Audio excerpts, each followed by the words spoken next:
instituciones, y más cuando se trata de la legislatura. Entonces yo me voy a permitir, si ustedes están de acuerdo, leerlo, no lleva más de 10 minutos. Adelante. ¿Sí?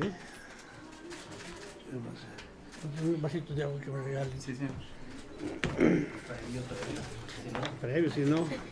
No alcanza el aire.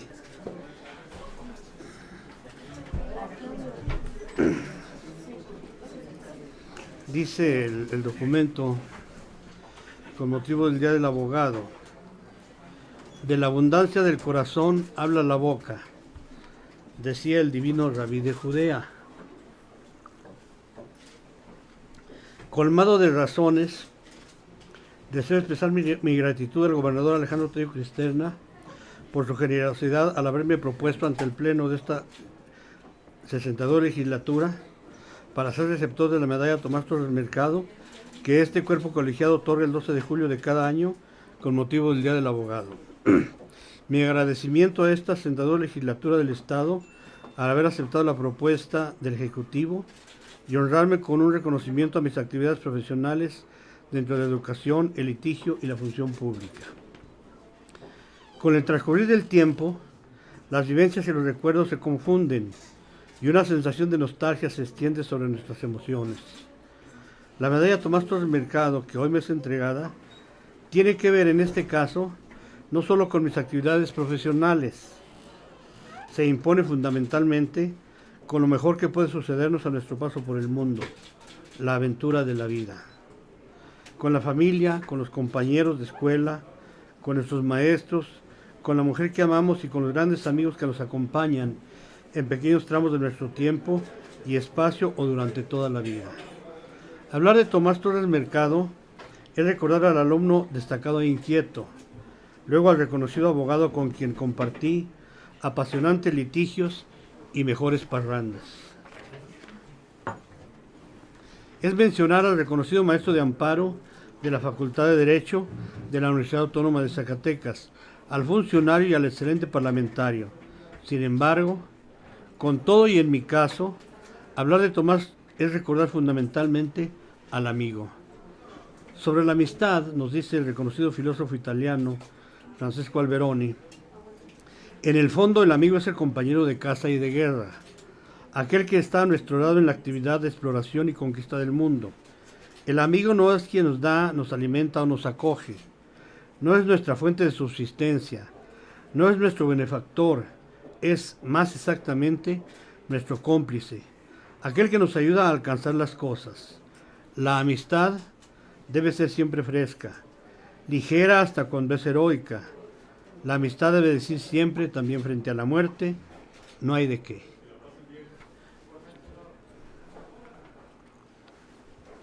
Por otro lado, hablar del abogado es referirse a una profesión que quien la ejerce debe actuar en favor de los intereses que tiene confiados, de los más nobles por su importancia para lograr la paz y el bienestar social, según el Diccionario Jurídico de Investigaciones Jurídicas de la UNAM.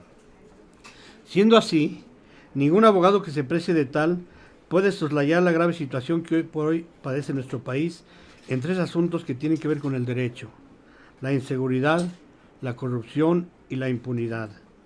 Tanto el delito como la violencia son multifactoriales, por lo que cualquier referencia al tema de seguridad pública debe incluir el asunto de la marginación social con todas sus consecuencias: pobreza, desempleo, ignorancia, enfermedades, violencia y muertes. Marginación a causa de más de 50 años de gobiernos ajenos a la justicia social y gran cantidad de casos proclives a la corrupción. El otro asunto motivador para la delincuencia tiene que ver con la impunidad, y esta con las debilidades del sistema de procuración y el de administración de justicia. En tanto que en países como Japón, de cada 100 delitos que se cometen son castigados entre 95 a 98 casos, y a veces el 100%, en México son castigados solamente entre 5 a 10 casos.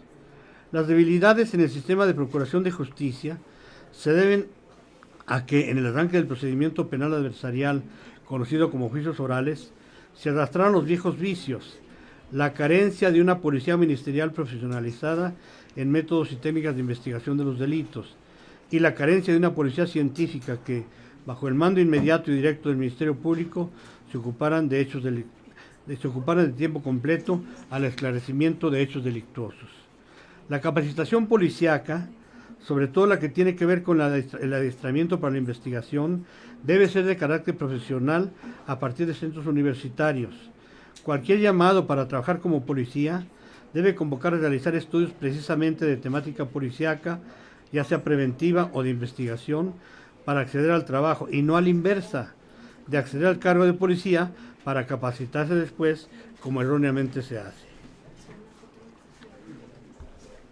Una policía investigadora, con estudios universitarios y bien pagada, trabajando en coordinación con una policía científica bien pagada, ambas bajo el mando directo e inmediato de un Ministerio Público bien capacitado y bien pagado, no cabe duda, abatirían en mucho los altos índices de impunidad que padece nuestro Estado y con ello disminuirá la delincuencia.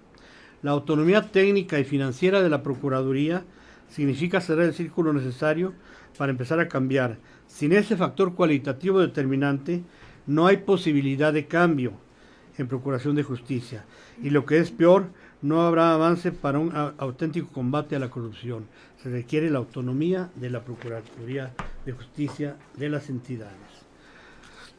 Todo lo que tiene que ver con la autonomía técnica y financiera de la Procuraduría y con la capacitación y sueldos de los cuerpos policíacos es tarea del Ejecutivo y Legislativo de las entidades. Al atender estas tareas, los índices de delincuencia común, no tenemos duda, comenzarán a disminuir. Pero vaya la aclaración, que me estoy refiriendo a la delincuencia común, porque en el caso de la delincuencia organizada de carácter internacional, el asunto va aparte, y en ello las entidades federativas están en franca desventaja para combatirla y con escasas o nulas posibilidades de erradicarla. Las causas de la delincuencia organizada, que han hecho tocar fondo al tejido social, tienen que ver con toda una historia de despojo y de intereses transnacionales y con mexicanos coludidos, como siempre. Eso hace que el combate a esas organizaciones no dependa de la voluntad de los gobiernos de las entidades federativas, sino de intereses del mundo de los negocios con el imperio norteamericano a la cabeza. Me refiero a la intromisión de los Estados Unidos en México, basada en las directivas del Comando de América del Norte o Cumbre de las Américas para efectos diplomáticos. Intromisión que tiene por objeto, nos dice Sergio Rodríguez González en su libro Campo de Guerra, en la absorción de recursos naturales, energéticos y humanos de México para fortalecer sus intereses geopolíticos a cambio del financiamiento, la asesoría y la vigilancia que sirven para realizar el proceso absorbente. Con el fin de realizar esos objetivos, el gobierno estadounidense, a través de la CIA, lleva adelante actividades, operaciones encubiertas para estimular focos de desestabilización institucional en el territorio mexicano mediante acciones con el crimen organizado, lo que permite escenarios reales de combate y adiestramiento de las Fuerzas Armadas. Hasta aquí la cita. Debemos recordar que el adiestramiento bélico de alto nivel que recibieron los fundadores del grupo delincuencial Los Zetas fue impartido a un grupo de élite del ejército mexicano en la Escuela de las Américas en los Estados Unidos, centro que recibe el nombre de Instituto del Hemisferio Occidental para la Cooperación en Seguridad, lugar hasta donde acudió el poeta Javier Sicilia para expresar su indignidad. También cabe recordar el programa del gobierno norteamericano denominado Rápido y Furioso, que consistió en la introducción paulatina de armas de grueso calibre a México, armas que fueron entregadas precisamente a organizaciones criminales con la permisibilidad y obvia complicidad de Felipe Calderón. En la declarada guerra contra el narcotráfico, se olvidaron los protocolos de la Convención de Palermo, que obliga a frenar tragedias humanitarias y riesgos a la soberanía. Por ello, se pregunta el articulista de la jornada, John Satze Fernández, ¿fue por los recursos del Departamento de Defensa canalizadas por la Iniciativa América y el Comando Norte? El propio articulista explica en sus colaboraciones cómo el ingreso de armas de asalto a nuestro territorio es causa directa del aumento de la violencia en México. Gonzalo Aguilar Sincer, en Tráfico Oficial e Ilícito de Armas a México, señala que el 71% de las armas aseguradas por las autoridades mexicanas vienen de Estados Unidos. Otros estudios dicen que el 90% de las armas tienen ese origen. Esta no es cualquier incoherencia, dice Satze Fernández, y agrega, es una que trae consigo una larga cola que se remonta al Texas de 1836 y al gran despojo formalizado en 1848. Ahora se juega con la integridad territorial de todo México. Felipe Calderón entregó durante su sexenio 32 millones de hectáreas de territorios zoques a compañías mineras. En 4 sexenios, Zedillo, Fox, Calderón y Peña se han entregado 27.199 concesiones mineras y se establecieron zonas de reserva para esta forma de explotación. Se reformó el artículo 27 de la Constitución Federal. Hoy pueden los extranjeros adquirir los litorales mexicanos con pleno dominio, ya los pueden comprar. La reforma energética es parte y el control de drogas es el complemento. Los compromisos del gobierno federal con el Comando Norte de los Estados Unidos se hacen sentir en la autorización para que agentes extranjeros porten armas en territorio nacional y en la visita que hace poco más de medio año hizo el secretario de la Defensa de México ante la jefatura del Comando Norte.